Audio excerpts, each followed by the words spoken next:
বাগেরহাটের খান জাহান আলী মাজারের কুমির ঘাটে একটি কুকুরের মৃত্যু ঘিরে সামাজিক যোগাযোগ মাধ্যমে ছড়িয়ে পড়া ভিডিও নিয়ে শুরু হয়েছে ব্যাপক আলোচনা সমালোচনার ঝড়।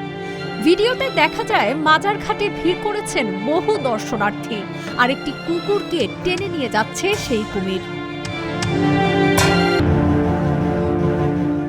এ ঘটনার পর সামাজিক যোগাযোগ মাধ্যমে নেটিজেনদের দাবি কুকুরটিকে ইচ্ছাকৃতভাবে কুমিরের খাবার হিসেবে ফেলে দেওয়া হয়েছে। কেউ কেউ আবার বলছেন কুকুরটির পা বেঁধে পানিতে দেওয়া হয়েছিল। এসব পোস্টে লাখো ভিউ ও শত শত মন্তব্য দেখা গেছে। তবে মাজারের খাদেম, নিরাপত্তা কর্মী ও প্রত্যক্ষদর্শীদের বক্তব্য ভিন্ন। তারা বলছেন বুধবার বিকেলে কুকুরটি মাজার এলাকায় একজনকে কামড়ে দেয়। স্থানীয়রা কুকুরটিকে তাড়াতে লাঠি ছুঁড়ে মারলে ঘাটের দিকে চলে যায়। এ সময় সেটি মাজারের নিরাপত্তা কর্মী মোহাম্মদ ফোরকান হাওলাদারকে আঁচড় দেয়।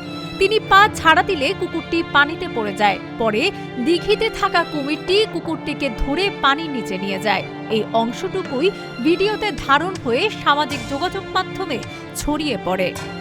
একটা পাগলা কুকুর গত বুধবারে এসে 2-3 লোককে কামড়াইছে।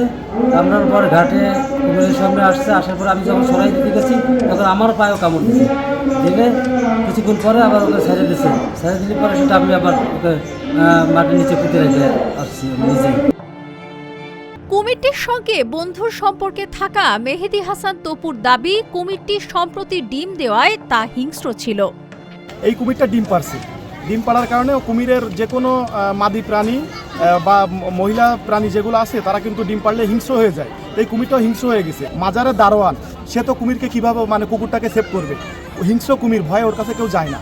এদিকে জেলা প্রশাসক বলছেন কুকুরের পা বেঁধে কুমিরের সামনে দেওয়ার প্রমাণ পাওয়া যায়নি।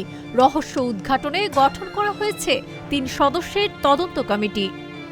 প্রাথমিকভাবে জানিয়েছেন যে কুকুরটি জলাতঙ্কগ্রস্ত ছিল এবং ইতিমধ্যে সে কয়েকজনকে কামড়ও দিয়েছে। আমরা যারা খাদেম এবং এই মাজারের যারা দেখাশোনার দায়িত্বে আছেন তাদেরকে আমরা নির্দেশনাও দিয়েছি যেন কোনো জীবন্ত প্রাণী এই দিঘিতে না ফেলা হয় কুমিরের খাবার হিসেবে। এ ঘটনায় বাগেরহাট মডেল থানায় একটি সাধারণ ডায়েরি করেছেন মাজারের অন্যতম খাদেম ফকির তারিকুল ইসলাম। তার দাবি, কুকুর ও কুমিরের মধ্যে ঘটে যাওয়া অনাকাঙ্ক্ষিত ঘটনায় সেখানে থাকা মানুষের কোনো দোষ নেই। কিছু লোক না বুঝে অপপ্রচার ছড়াচ্ছে। এদিকে শনিবার বিকেলে জেলা প্রাণী সম্পদ বিভাগের তত্ত্বাবধানে কুকুরটির ময়নাতদন্ত সম্পন্ন হয়েছে। কুকুরটি অসুস্থ ছিল কিনা প্রতিবেদন পেলে তা জানা যাবে বলে জানিয়েছেন জেলা প্রাণী সম্পদ কর্মকর্তা।